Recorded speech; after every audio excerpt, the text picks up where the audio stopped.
Olá, então bom dia, boa tarde, boa noite. Eu não sei que horas que você está nos acompanhando aí nessa grande reta final para essa prova agora da Receita. E deixo aqui uma mensagem, mais uma vez, como a gente sempre fala aí, né? Esse material pode acabar sendo útil aí depois para outros concursos que você possa prestar. Obviamente que a gente está numa reta final, então aproveitando esse momento de reta final, talvez você não teve tempo de fazer essa abordagem antes de nós continuarmos aqui a nossa parte de prova, que seria a nossa última provinha agora, que é de Analista 2009, que foi considerada por muitos uma prova bem média, um nível assim que não foi muito escabroso dentre todas as provas que a ESAF acabou fazendo no inglês. Então eu só trouxe aqui para a gente reforçar aquela ideia de movimentação que eu sempre falei para vocês. Guardem alguns vocabulários. Dentre estes aqui, montem as suas listinhas de vocabulário, gente, sinônimos. Muitas vezes pode ajudar e muito quando você está fazendo a prova de inglês.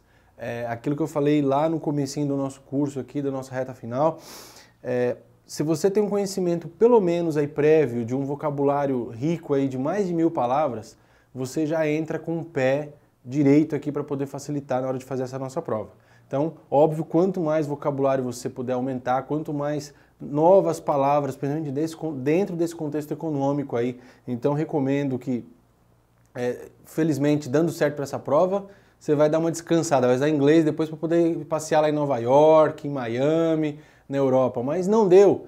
Pega agora esse material, pega outros materiais que você vai condensando aí, outros cursos, de repente, a gente possa estar colocando aqui à disposição, de repente, depois a gente vai montar um extensivo aí, com várias bancas, Sesgran Rio, CESP, Fundação Carlos Chagas, porque quando você pega as provas que são comuns da área, por exemplo, o próprio ESAF agora teve concurso ano passado, que foi o que eles chamam que é o ADA, que é para a parte aduaneira. Então, especificamente para esse concurso da Receita Federal, são provas muito similares, porque pode pegar alguma coisa da área de comércio exterior, comércio internacional e comércio exterior. Então, vamos pegar aqui só para a gente poder reforçar a ideia de movimentação, quando a gente fala lá no caso de crescimento do PIB, ou não crescimento, ou estabilização de PIB, ou qualquer outro fator que você possa ter essa análise e você falar cresce ou diminui ou estabiliza.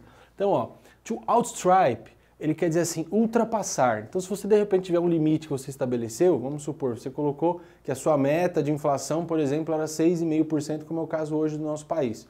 Então, de repente, você vai lá e pode ter alguma frase que diz assim, the inflation outstrip the limit, or outstrip the maximum stabilize. Então, você vai ter essa ideia aqui do outstrip, que é ultrapassar aquela linha. Então, quando você vê essa palavra, você fala, pô, out, tá fora, stripe, de um limite. Então, passou do limite. To rise, ou você pode pegar ela no passado, dependendo de como tiver sua frase, rose. Então, às vezes, olha com atenção para você não pensar que você está falando de rosa aqui, tá? Rose, óbvio, você vai pegar ele como uma outra condição aqui, mas ele é o passado de rise, tá? Então, que vem aqui, ó, go up, to increase. Então, vamos pegar aqui como sendo a nossa linha média, aqui o remain e o stabilize. O que tiver para cima, a gente pode usar a ideia de increase, go up, to rise, tá? Então, vai ser sempre subir, elevar, aumentar, tá bom? Então, guarda essas três palavrinhas que você pode pegar, de repente, no texto, algo falando do rise, e na hora que você pega lá nas alternativas, ele vai lá e coloca alguma coisa to increase.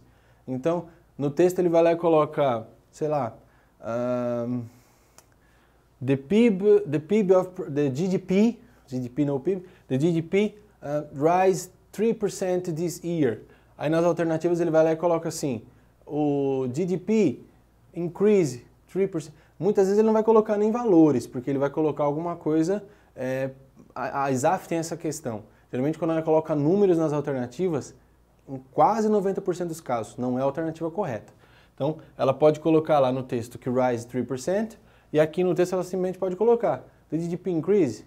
Aí você conhecendo o vocabulário, você falou, opa, cresceu. Tá? E aí, aqui obviamente, to remain e to stabilize it, então vai ser a ideia de permanecer, estabilizar, manter na média, alguma coisa assim, tá?